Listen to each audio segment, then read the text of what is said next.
Good day, ladies and gentlemen, and welcome to the Urban Outfitters, Inc. second quarter fiscal 25 earnings call. At this time, all participants are in a listen-only mode. Later, we will conduct a question-and-answer session, and instructions will follow at that time. As a reminder, this conference call is being recorded. I would now like to introduce Oona McCullough, Executive Director of Investor Relations. Ms. McCullough, you may begin. Good afternoon, and welcome to the URBN second quarter fiscal 2025 conference call. Earlier this afternoon, the company issued a press release outlining the financial and operating results for the 3- and 6-month period ending July 31st, 2024. The following discussions may include forward-looking statements. Please note that actual results may differ materially from those statements. Additional information concerning factors that could cause actual results to differ materially from projected results is contained in the company's filings with the Securities and Exchange Commission. On today's call, you'll hear from Richard Hayne, CEO, URBN, Frank Conforti, Co-President and COO, URBN, Tricia Smith, Global CEO, Anthropologie Group, Shea Jensen, President, Urban Outfitters North America, and Melanie Marein-Efron, CFO from URBN. Following that, we will be pleased to address your questions. For more detailed commentary on our quarterly performance and the text of today's conference call, please refer to our investor relations website at www.urbn.com. I will now turn the call over to Frank. Thank you, Oona, and good afternoon, everyone. Today, I will discuss our total company second quarter results versus the prior year, followed by some more detailed notes by brand. I will also provide some commentary on our current trends and the macro environment. Overall, the teams delivered an exceptional quarter, which was nicely ahead of our plans as discussed on the first quarter call. Total URBN sales grew by 6% to a Q2 record of $1.4 billion, and 4 of our 5 brands continued to perform remarkably well, posting record second quarter sales and profits. Our sales growth was driven in part by a retail segment comp of 2%. Anthropologie and Free People produced a high single-digit positive retail segment comp, which more than offset the high single-digit retail segment comp decline at Urban Outfitters. Nuuly also delivered robust double-digit revenue growth due to a 55% increase in average active subscribers versus the prior year. Additionally, the wholesale segment increased revenue by 15%, driven by a healthy increase in regular price sales at Free People. Now moving on to gross profit. URBN gross profit dollars increased 8% to $493 million, while gross profit rate improved by 68 basis points to 36.5%. The improvement in gross profit rate was primarily due to increased initial merchandise margins driven by strong execution of cross-functional brand initiatives in the retail, wholesale, and Nuuly segments. These improvements were partially offset by a higher markdown rate at Urban Outfitters as the brand used incremental discounts to move through excess inventory. Now moving on to SG&A expenses. For the quarter, SG&A increased 8% versus the prior comparable quarter and deleveraged by 32 basis points. The deleverage was primarily due to the Urban Outfitters brand not being able to reduce SG&A at the same rate as their sales decline. While we did reduce our SG&A spending at the Urban Outfitters brand in Q2, we did not believe it was prudent to reduce expenses at the same rate of sales. The increase in total company SG&A expense dollars was largely due to increased marketing spend, supporting the solid sales growth at Anthropologie, Free People, FP Movement, and Nuuly brands. Anthropologie and Free People brands' marketing efforts helped to drive double-digit traffic gains to the store and digital channels, while Nuuly's marketing campaigns helped to produce over 50% active subscriber growth. Total URBN operating income increased 10% versus last year to $145 million, with operating profit rate improving 36 basis points to 10.7%. Net income increased 13% to $117 million, or $1.24 per diluted share. I will now provide more details by brand, starting with Free People.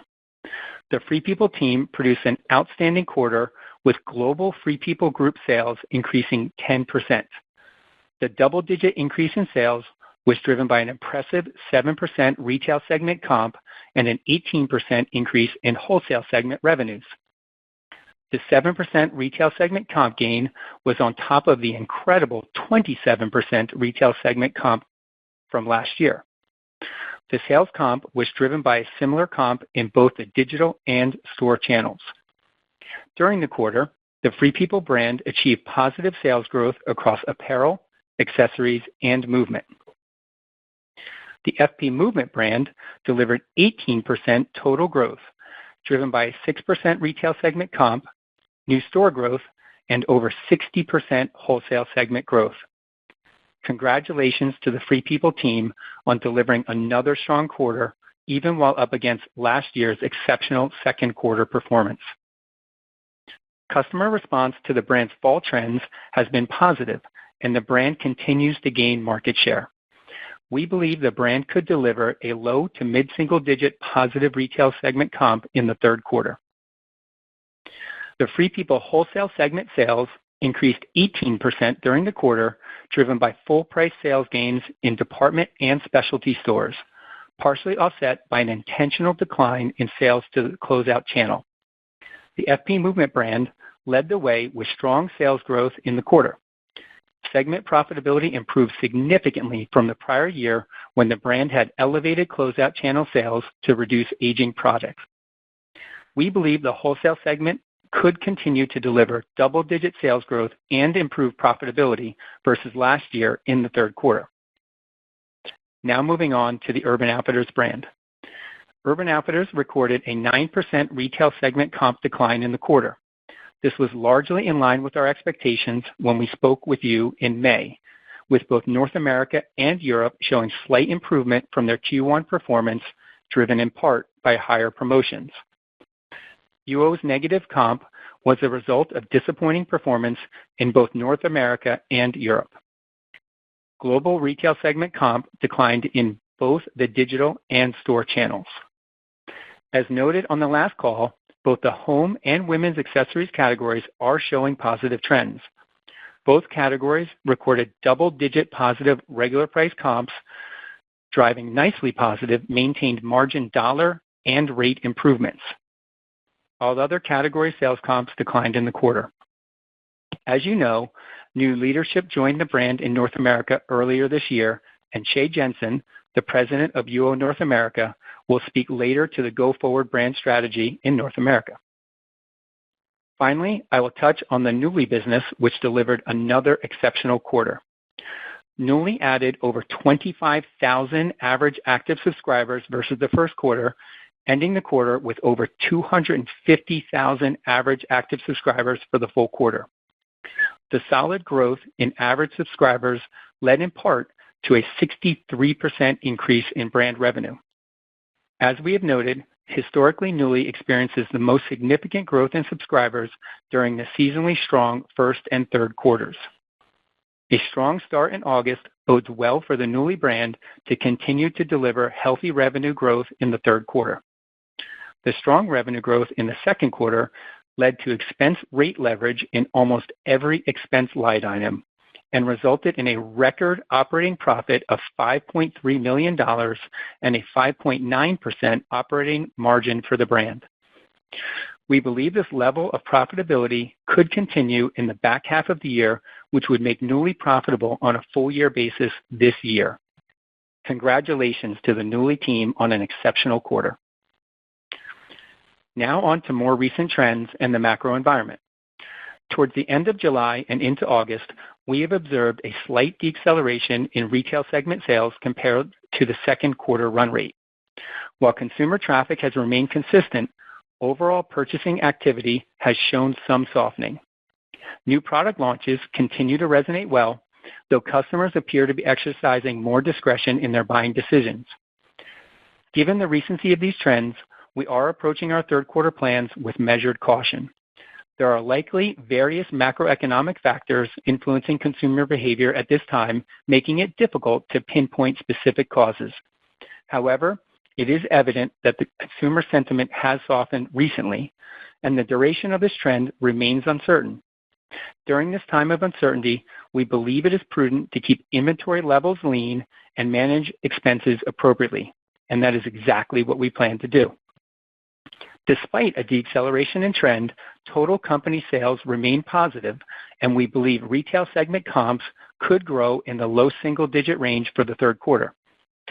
Positive retail segment comps, combined with robust revenue growth from Nuuly and double-digit growth in the wholesale segment, could result in a mid-single-digit increase in total Q3 URBN sales. I will now turn the call over to Tricia Smith, Global CEO of the Anthropologie Group, to provide details on their brand's second quarter performance as well as a strategic update. Thank you, Frank, and good afternoon, everyone.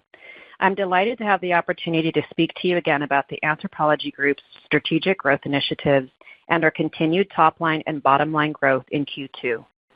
This quarter marks our 14th consecutive quarter of growth. We delivered a 7% retail segment comp with similar results in the store and digital channels. Our women's apparel and accessory business continues to lead our growth with a double-digit comp increase driven by our own brand penetration increasing several hundred basis points. In our home business, we're seeing signs of improvement with our trend shifting up to low single-digit negative comps. We're particularly proud that our top-line growth is complemented by even greater growth in profit. The brand delivered record second quarter operating income up 32%, supported by IMU growth, continued markdown efficiency, and operational improvements.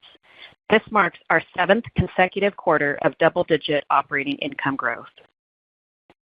As the quarter progressed, we saw a slight deceleration in July that continued into August, and we're anticipating low to mid-single-digit comp increases in the third quarter.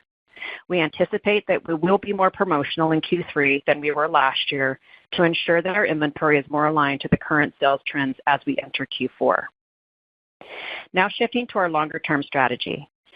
Over the last 2 years, our team has elevated product and creative, grown our customer base, and enhanced our selling environments.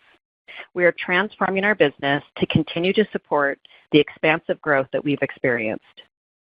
Since I shared our strategic priorities with you last summer, we've exceeded the goals we set for ourselves and evolved our priorities. Our North Star remains the same, and we continue to identify new opportunities for growth, taking us from $1.6 billion in FY20 pre-COVID to last year's $2.2 billion and looking ahead toward our $3 billion ambition. We've adopted an accelerated growth mindset founded on a rapid test and learn methodology across the business. We're testing, reacting, and amplifying successes.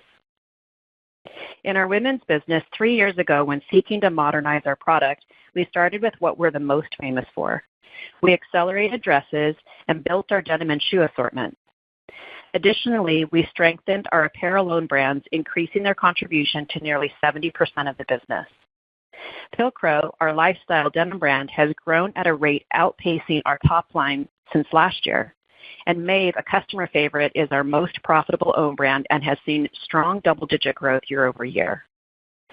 Looking forward, we see opportunity for further growth by expanding the end-use offering of our products to serve our customers' full lifestyle through 3 new concepts.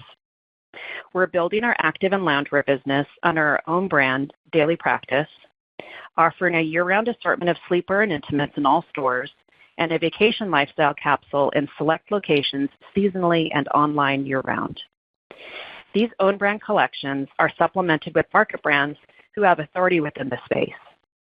6 months ago, we tested doubling the store square footage of these concepts, and the test resulted in improved overall store performance, with test stores outpacing control stores in the growth of the total women's category as well as the Daily Practice collection. And given the success of that test, we've rolled out the expansion to 50 locations. In our home business, we're well-positioned in categories that resonate with customers around entertaining and refreshing their home decor. For example, our Q2 home accessories business, which includes categories such as home fragrance and tabletop, has grown high single digits year over year. We spent the last 18 months laying the foundation for more profitable growth in the home category. In the home business, as you know, product profitability is impacted significantly by factors other than IMU, and we've engineered operational efficiencies upon which we can more profitably grow our business. We are applying our rapid testing approach in Anthropologie Home, taking strategic risks and fueling newness. Our customers are responding to our products and our inspirational creative assets, and at the same time appealing to and helping us speak to more customers. Since FY20, through the end of last year, we have grown our customer base by an additional 1 million customers, up 30%. Of this, our new customer was the fastest growing segment at plus 52%, while we have also seen double-digit growth in retained customers. In addition, our sales per customer has grown over 20%. In addition to growing our total customer base and their value, we have simultaneously welcomed a younger demographic to our brand, especially in our women's division, where we've seen a 2-year reduction in the average age of our new customers in the last year. Furthermore, we're speaking to our customers as omnichannel customers, not just retail or digital. Our omnichannel customers spend 4 times what single-channel customers spend, contributing to the consistent growth we see across both channels. We're investing in all channels and points of customer contact to enhance the selling experience in digital, in stores, and in our call centers. We are adding stores at a more rapid rate than we have in a decade. Since FY20, our 4-wall profitability has grown over 900 basis points, while our same-store sales have increased almost 20%. Our plan to grow the Anthropologie fleet to 270 stores globally is well underway. Having acquired 1 million new customers, we're leveraging omnichannel data to position our stores where we know we have customers, particularly as customers are migrating to different geographies and markets, and we're honored with the welcome reception we've received in those communities. As we open stores in new markets, along with strong new store sales, we also see significant increases in digital demand. So our omni approach is about creating a consistent and outstanding experience across channels. We are proud of our transformation, and I'm proud of the exceptional team delivering our results. I'm confident in our continued growth on our path to become a $3 billion brand, and I look forward to providing you with more updates in the future. I'll now turn the call back to Frank. Thank you, Tricia. Congratulations on the incredible performance and exciting strategic update. Next up is Shea Jensen, Urban Outfitters North American President. She will be speaking to the UO North America's updated brand review and strategic plan. Thank you, Frank, and good afternoon, everyone. I'm pleased to share an update on the Urban Outfitters brand, North America. Over the past few years, Urban Outfitters North America has faced significant challenges in both top and bottom line performance. And over the past 6 months, with new leadership in place, the team has conducted an extensive review of the brand. We've assessed our market position, customer health, product assortments, marketing, including our creative perspective, our selling channel touchpoints, and our talent. What we have learned is that while there is a great deal of opportunity for improvement, the brand is not fundamentally broken. We believe the erosion in sales and profits is due to a combination of a lack of focus and clarity on our customer in a dynamic and changing market, and poor execution in the absence of a wholly dedicated leadership team. We are confident that with the right team in place and the right approach, Urban Outfitters can rebuild our customer base, restore profitability, and restate our position as one of the most beloved brands for young customers. Our segment has seen rapid and seismic shifts as the generational passage from millennials to Gen Z has occurred amidst a global pandemic. As these shifts occurred and a new generation began coming of age, we lost focus on our customer, and we lost track of how to win with them in today's dynamic retail environment. As a result, our customer funnel eroded as we did not acquire enough new customers, and our retention rates declined as well. Additionally, the lack of clarity and focus on customers impacted our product strategies, our marketing strategies, and our channel experience across our touchpoints. In the short term, our focus has been on stabilizing our business. We have strengthened our leadership team, adding subject matter expertise across all critical functions, corrected our inventory levels so that we are entering the second half of this year with clean inventory and new fresh product, and perhaps most importantly, worked to gain a solid understanding of young customers today through extensive customer research, both qualitative and quantitative. These insights will guide our path forward and help shape our strategy. Looking ahead, we have established 5 pillars to recover the brand and return to growth. Our ambition is to become the definitive brand for young adults. The 5 pillars of brand recovery that we have identified are: first, we have defined and will consistently focus on our target customer. Second, with a clear and united understanding of who our customers are, we will rebuild our customer base by investing in marketing strategies that meet young customers where they are and build affinity with our brand. Third, we will evolve our product offer to be more relevant to a broader range of target customers. Fourth, we will maintain focus on disciplined inventory investments, ensuring our investments drive improved full price sell-through and meet the demand of our customers. And finally, we will adapt our touch points to be more relevant for Gen Z consumers. Our first step was to gain a firm understanding of Gen Z consumers. Today, the Gen Z consumer is significantly different than the millennial generation before them, from size, ethnicity, tastes, and occasions to how they view and interact with the world. We have traditionally targeted an aspirational 22-year-old customer living in major metropolitan cities. Our new customer segmentation broadens our target and aligns customers across 3 segments: younger, suburban pre-college customers, a college-age student, and an older post-college customer.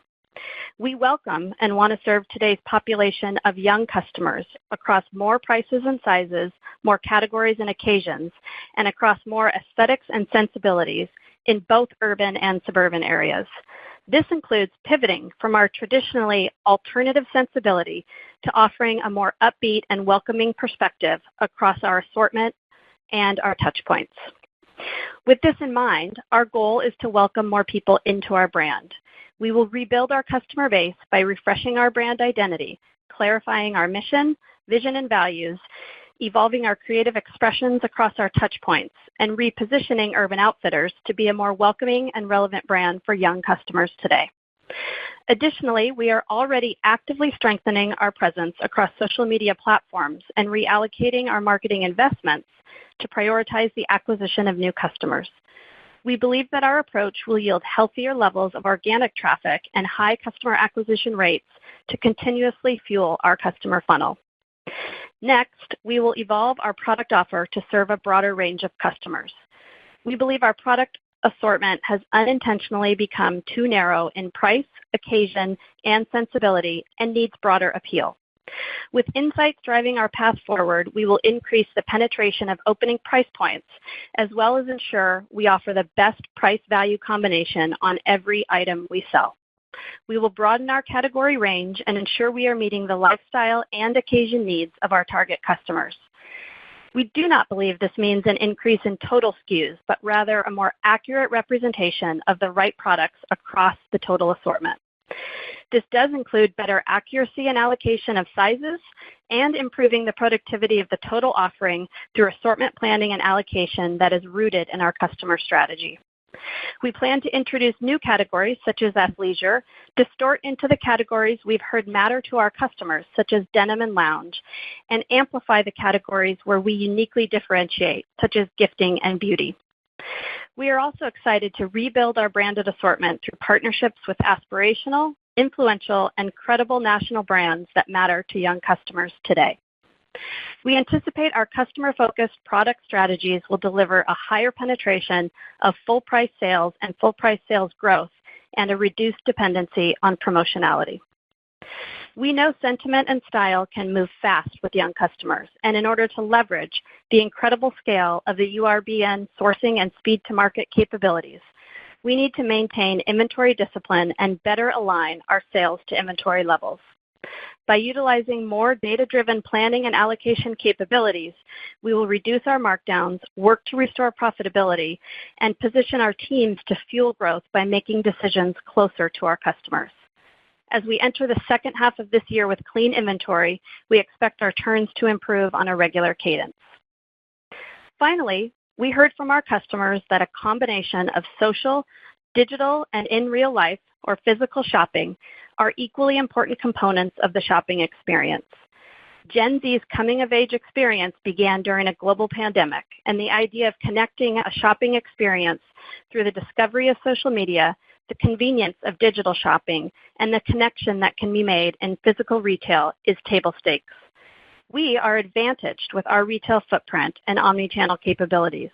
We will work to optimize our footprint to ensure our locations are positioned near our target demographic and ensure we better align the size of our stores with our new vision for physical and retail and the store experience.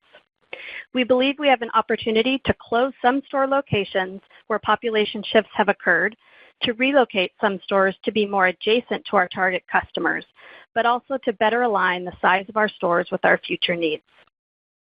At the same time, we will work actively to optimize our stores through improved assortment strategies and localization. Finally, digital channels are where young customers live their lives. Our team is doubling down our engagement on social platforms and working to ensure our digital experience evolves to be an extension of that digital experience through more user-generated content, improved creative, and social features. Omnichannel customers are our most valuable customers, spending more than 3 times other customers. With an adapted channel experience, we expect our customer engagement and retention will grow, and ultimately, our percentage of omnichannel customers will increase. Despite our current challenges, we are optimistic about the steps we are taking to revitalize Urban Outfitters North America. In the short term, we are looking to see sequential top-line improvement with a building penetration of full-price sales, which should drive stronger bottom-line improvement. As we pivot our marketing strategies, we expect a build of our customer funnel, while at the same time, we are working to evolve our product assortment and see full-price sales grow. We recognize this may take time to fully materialize, but we are committed to rebuilding our customer base and restoring profitability. The road ahead involves focused execution on our 5 recovery pillars. With a solid leadership team in place, we're optimistic about our strategy, the path ahead, and our ambition to become the definitive brand for young adults. I'll now turn the call over to Melanie. Thank you, Shay. Now I will discuss our thoughts on the third quarter financial performance and fiscal year FY25 performance. As Frank mentioned, we have seen a slight deceleration in trends recently, but our total company sales remain positive. Right now, we believe that third quarter total company sales growth could be mid-single digits. Sales growth in Q3 could result from low single-digit growth in retail segment comp and low teen growth in the wholesale segment. In addition, we believe that Nuuly segment sales growth could be mid-double digits. Now on to gross profit margin. We believe URBN's gross margin rate for the third quarter could decline by approximately 100 basis points compared to the prior year third quarter. The reduction in gross profit margin could be primarily due to higher markdowns as our third quarter receipt plans were ordered prior to the recent deceleration. As a result, we will need to add incremental promotional activity and markdowns in the quarter to clear through inventory as we enter the fourth quarter. We continue to believe that URBN can deliver our full-year plan of approximately 50 to 100 basis points of gross margin improvement compared to the prior year. Now, moving on to SG&A expense. Based on our current sales performance and plan, we believe SG&A growth for the third quarter will increase in the mid-single digits. Our planned growth in SG&A could be primarily driven by higher marketing expense to support growth in customers and sales at Anthropologie, Free People, FP Movement, and Nuuly. As always, if sales performance fluctuates, we maintain a certain level of variable SG&A spending that we can adjust up and down depending on how our business is performing. We are currently planning our effective tax rate to be approximately 24.25% for the third quarter and 24% for the full year.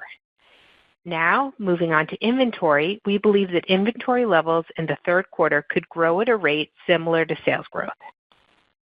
Capital expenditures for the fiscal year are planned at approximately $210 million. The FY25 capital project spend is broken down as follows. Approximately 50% is related to retail store expansion and support. Approximately 25% is related to logistics capacity investments, including the newly rental fulfillment center in Raymore, Missouri, which we opened in the first quarter, and the remaining 25% would be our normal capital investments supporting IT, home office, and logistics operations. Lastly, we'll be opening approximately 57 new stores and closing approximately 25 stores. Our net new store growth is being driven by growth in FP Movement, Free People, and Anthropologie stores. During FY25, we plan on opening 25 FP Movement stores, 12 Free People stores, and 13 Anthropologie stores. As a reminder, the foregoing does not constitute a forecast, but is simply a reflection of our current views. The company disclaims any obligation to update forward-looking statements. Now, I am pleased to turn the call to Dick for closing remarks. Thank you, Mel, and thank you to our brand leaders, Tricia, Sheila, Shay, and Dave, and in Europe, Emma and Matt. They and their teams produced outstanding second quarter results. As Frank shared earlier, 4 of our 5 brands delivered record second quarter sales and profits, and the Urban brand, as Shay just discussed, has fashioned its strategy to win on a go-forward basis. Most importantly, the Urban brand now has a strong team in place to deliver on that strategy. Turning to the current business climate, on our last conference call, I stated that the customer mood in Q1 was enthusiastic rather than the mood a year earlier, which was exuberant. I believe this is still an accurate description for Q2.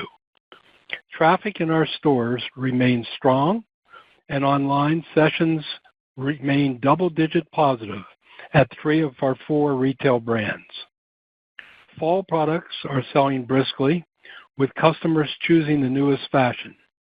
Yet all our retail brands registered a slight sales slowdown in mid-July that continues in August. So what's different? You may recall I also said on the May call that consumer purchases were becoming slightly more considered than the previous year. With a slowdown starting in mid-July, purchases became even more considered. Conversion dropped slightly, and price became a bigger factor, with AOV dipping slightly as well. Total transactions continued to grow, but the customer on average spent a little less on each purchase. We believe this suggests a return to pre-COVID behavior, when our comp sales expectations were typically lower and customers were more selective. We expect this will become the new reality, and as Frank discussed, will necessitate even stronger inventory and expense control. Our brand and shared service teams understand the new environment and are prepared to meet that challenge. Finally, a word about our youngest brand, Nuuly. The brand celebrated its 5th birthday in the second quarter and commemorated it by delivering another quarter of strong year-over-year double-digit gains in average active subscribers and revenue. They also posted record profits and became the #1 fashion rental business in the U.S. Happy birthday, Nuuly. Congratulations on your success. That concludes our prepared remarks. I wish to thank our co-presidents, the brand, design, and shared service leaders and their teams, and our 28,000 associates worldwide for their excellent work. Our outstanding Q2 results flow directly from your creativity, drive, and resilience. So thank you. Thanks also to our many partners around the world. We appreciate the significant contributions you make to our success. And finally, thanks to our shareholders for your continued support.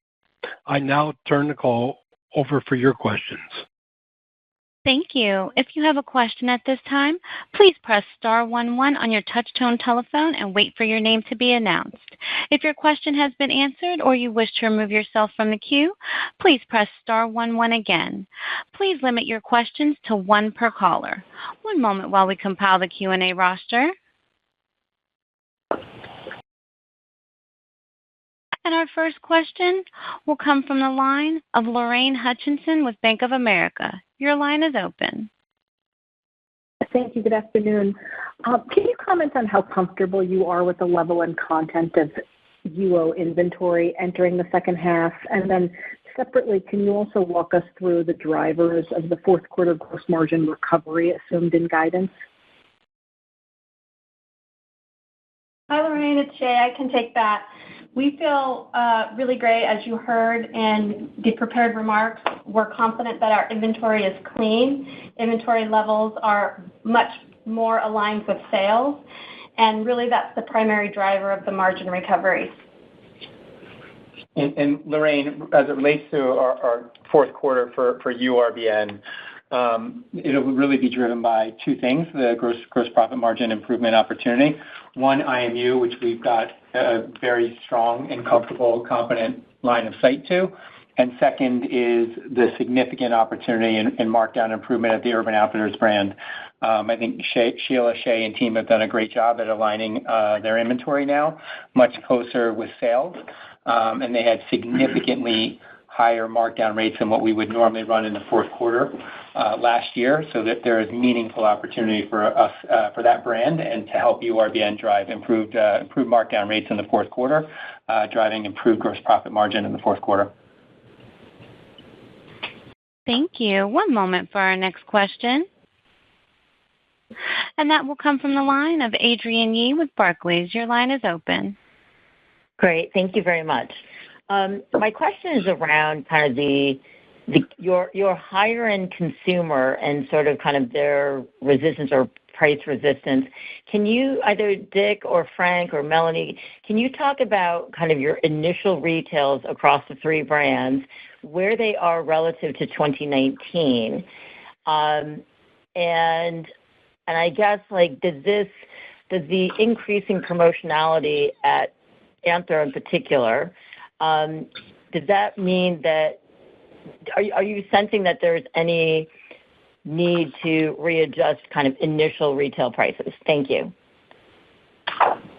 Okay, Adrienne, I'll start with that, but then ask Tricia to talk about Anthropologie a little bit more specifically, although I'll mention Anthropologie in my answer. When I talk about the consumer, our customer, decreasing the AOV, meaning the amount of money they spend per transaction, an awful lot of that is occurring because at both the Anthropologie and Free People brands, we're now offering them an alternative product to purchase. In the Anthropologie brand, Tricia talked about daily practice and off hours, and that is somewhat less expensive than their other apparel options. And that customer, the Anthropologie customer, is choosing those lower priced items, which is driving the overall AUR and AOV down slightly. The same thing is happening in Free People because FP Movement is doing so well. It's a higher penetration of the total. And FP Movement is slightly less expensive than the rest of their apparel. So I think that it's not really a problem. It's showing up in the overall comps. Tricia, do you want to expand on that? Sure. I think when you look at our average unit retail received, Adrienne, from now back through FY19, in total, that AUR is not that much higher. to Dick's point around the additional categories that we've introduced into the mix. So our prices in total, in terms of the receipts that we've brought in, mid-single digits, I would say. Our average unit sales are up tremendously, and that's really come from the return to a full-price business. So the mix of our price points in total is not that different, but we will continue to drive a full-price business, which we have been doing for the last several years. Thank you. One moment for our next question. And that will come from the line of Matthew Boss with J.P. Morgan. Your line is open. Great, thanks. So, Dick, could you elaborate a bit just on demand trends that you're seeing in August at Anthro and Free People, and also just speak to initial customer response to back to school at the Urban Outfitters brand? Okay, I will let Shay talk about Urban Outfitters. Customer demand overall, so at all of our retail brands, deaccelerated slightly in mid-July, and we're seeing that continue into August. The lower demand rate feels like it's a return to pre-COVID levels and away from what I would consider a supercharged demand over the last few years. Now, our investment in brand marketing over the past few years in 3 of our retail brands was elevated and is now paying dividends. Those brands grew their customer base considerably, and so now store traffic and online traffic remains strong, and that's driving total transactions. So with customers becoming more selective in their purchases or buying slightly less expensive items, the extra transactions are more than offsetting the slight dip in AOV and driving those positive comps.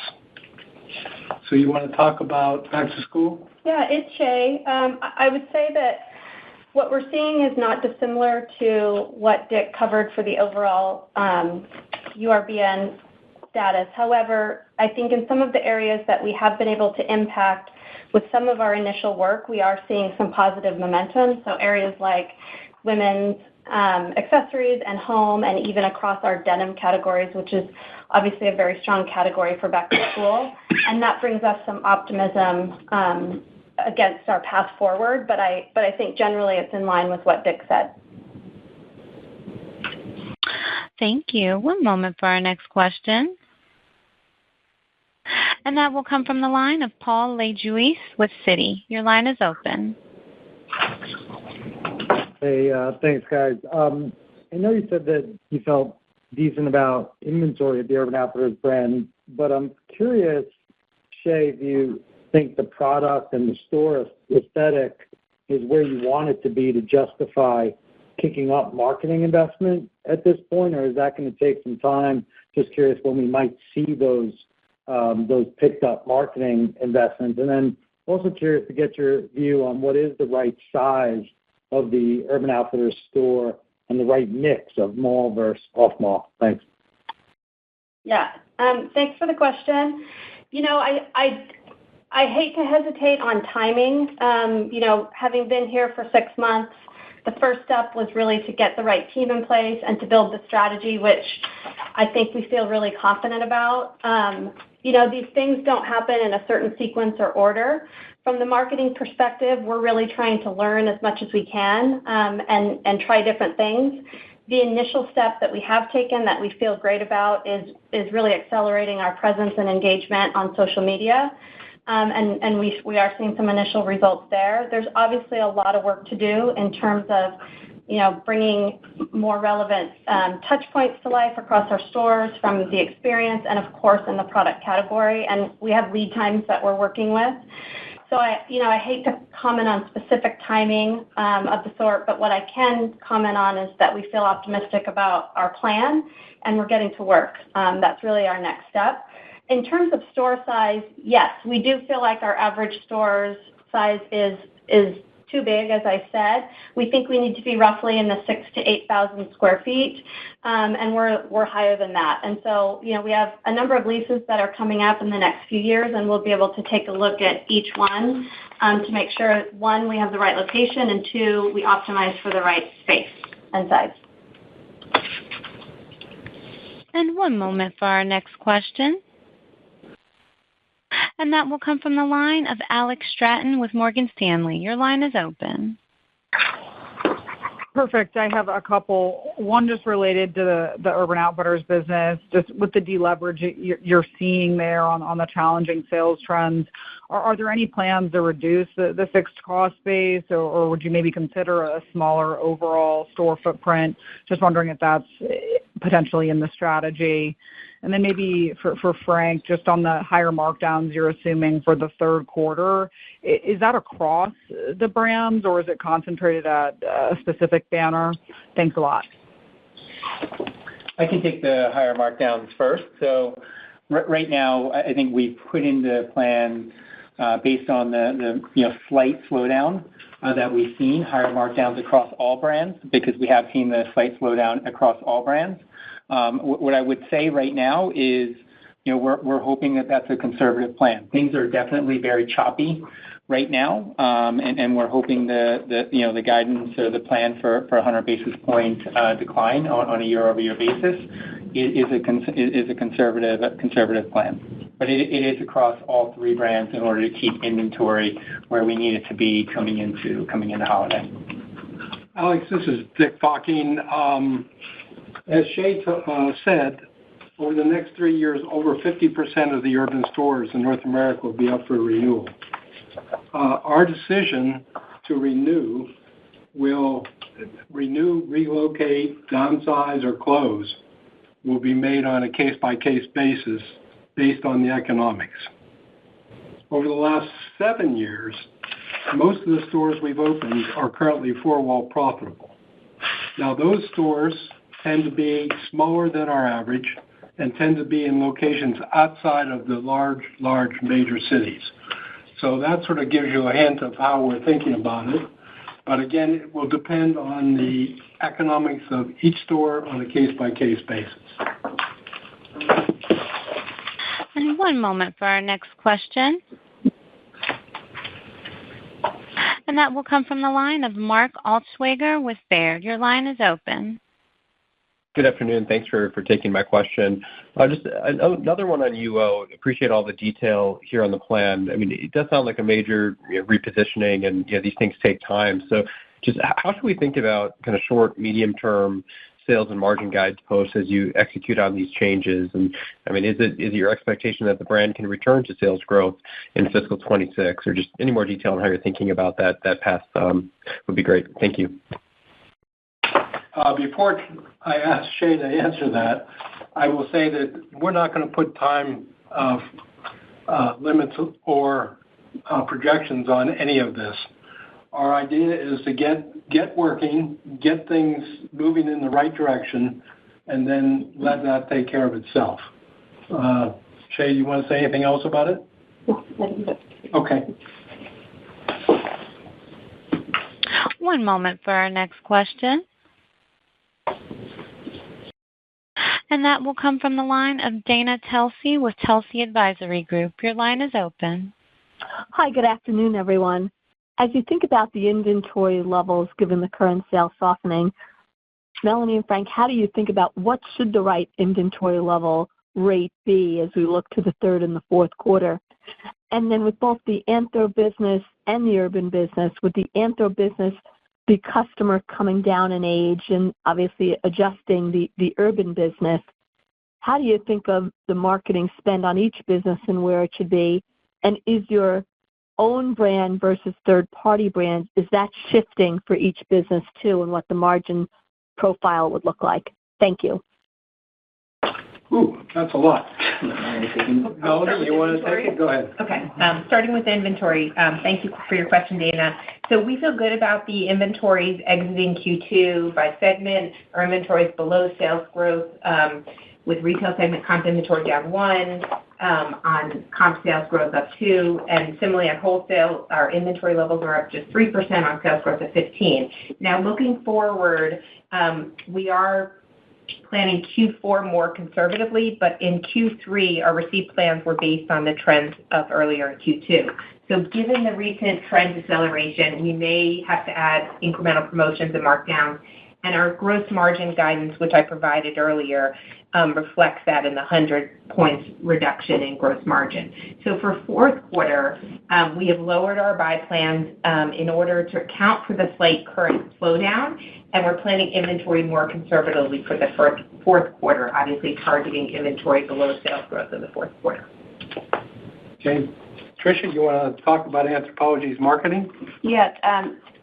Dana, I think when we talk about acquiring new customers at Anthropologie and attracting a new, younger customer, we tend to think of really attracting a millennial-aged customer. So we think of the target customer under the age of 40, and then obviously look at the balance of our retained customers. And both of those are growing nicely.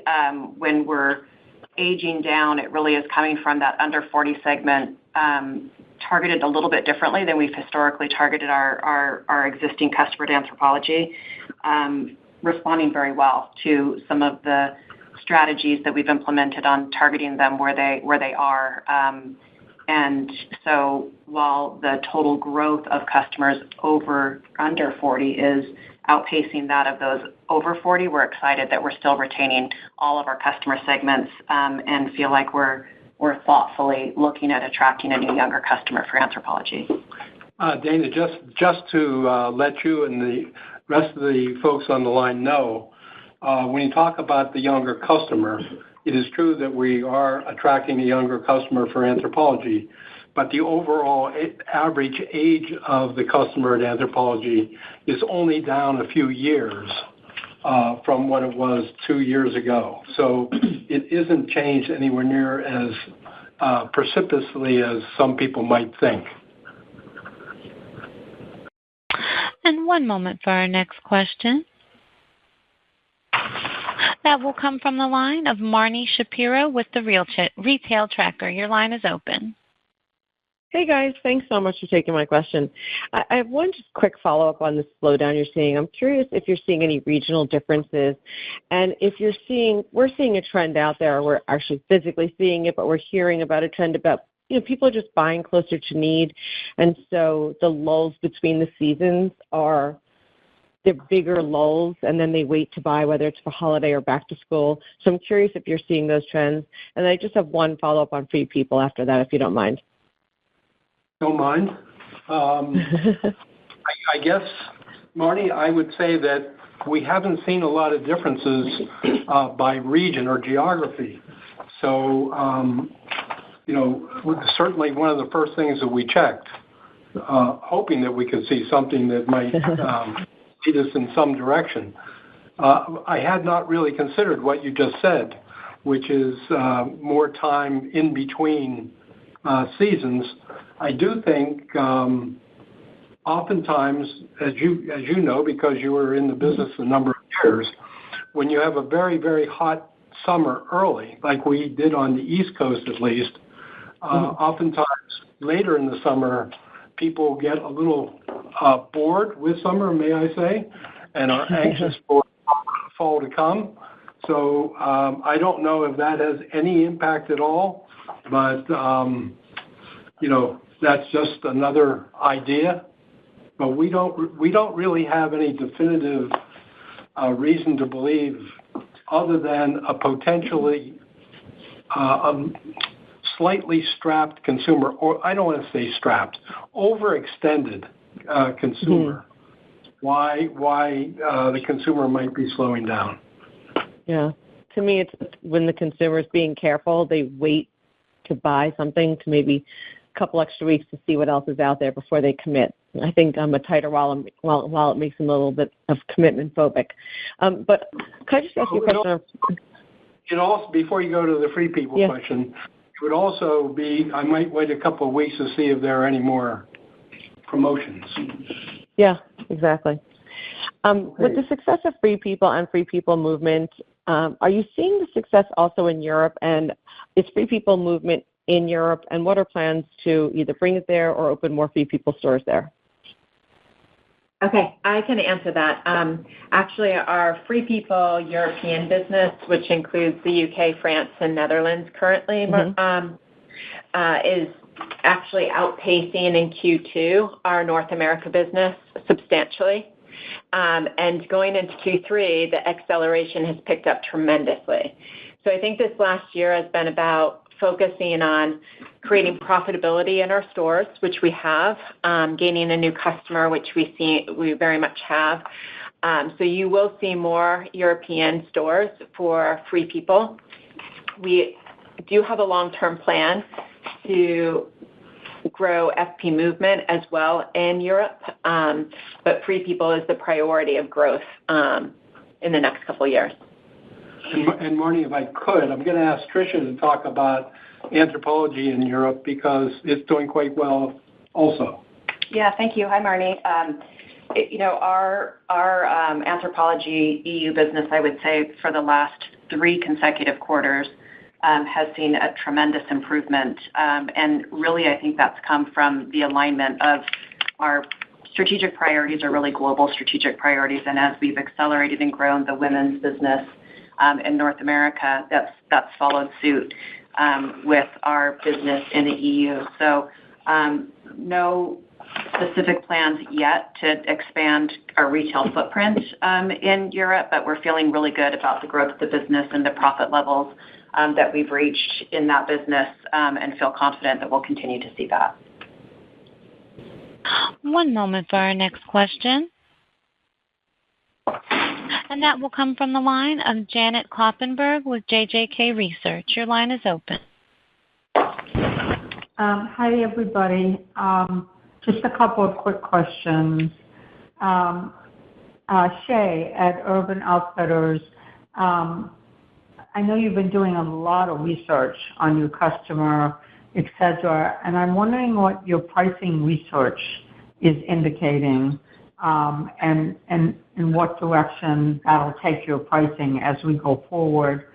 And for Melanie, should we expect inventories to be aligned with sales trends by the end of the third quarter?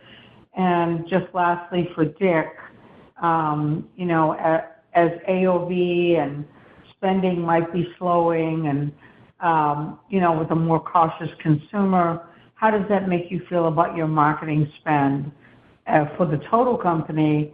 And, would you consider going back to levels that were closer to 2019?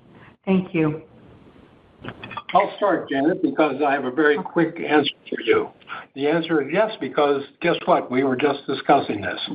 So it's something that we haven't agreed on totally yet, but I do think that that's an element that is out there that is open for discussion. Yes, I can jump in, Janet. It's Shay.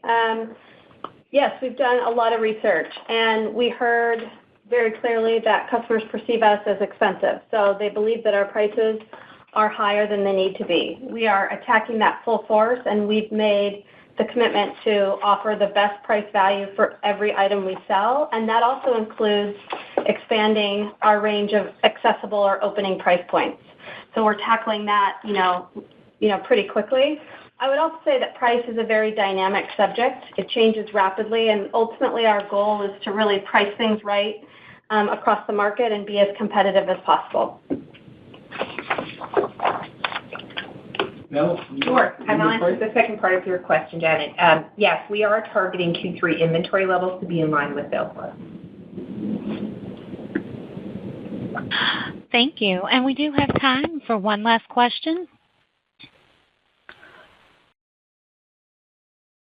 And that will come from the line of Ike Boruchow with Wells Fargo. Your line is open. Hey, everyone. Thanks for squeezing me in. Just maybe Frank or Melanie, just on the gross margin, I'm trying to make sure I understand the trajectory. You guys, you're being very clear about, you overbought based on the sales trend, and there's some extra markdowns in the third quarter. Gross margin's down 100. But to maintain the year, at least on my math, that implies gross margins are going to inflect pretty meaningfully back positive, up around 100 basis points by 4Q. I guess I'm just trying to make sure I understand. Was there a one-time reversal that happened in 4Q last year, or are you expecting to be back to clean and growing again by 4Q? I'm just not sure I understand the quick inflection, you guys. That looks like it's baked into the plan. I just want to, before Frank answers the question specifically, I just want to clarify for everyone, we did not overbuy. We bought to a trend that was in existence when we had to order the product. And that trend changed fairly abruptly at the very end of the season. And that's why we now are caught with a little bit of extra inventory. Frank? Yeah. And so, obviously we grew gross profit margin in Q1 and in Q2, both times beating our plan. You are correct. We are committed to the 50 to 100 basis point improvement for the full year, which would imply over 100 basis points opportunity in the fourth quarter. It is not due to a one-time reversal. It is due to the Urban Outfitters brand opportunity to significantly improve their markdown rate now that their inventory is much more in line with sales and will continue to be so, managing that business on, a tighter weeks of supply, and just much more efficiently than where we were heading into the fourth quarter last year. But you are correct that would imply, and that's what we are planning for, is greater than 100 basis points improvement in the fourth quarter, hitting that still full year plan of 50 to 100 basis points of gross profit margin improvement. Thank you. Okay, I think that does it. Thank you very much for joining us, and we hope to see you back in a few months. This concludes today's program. Thank you all for participating. You may now disconnect.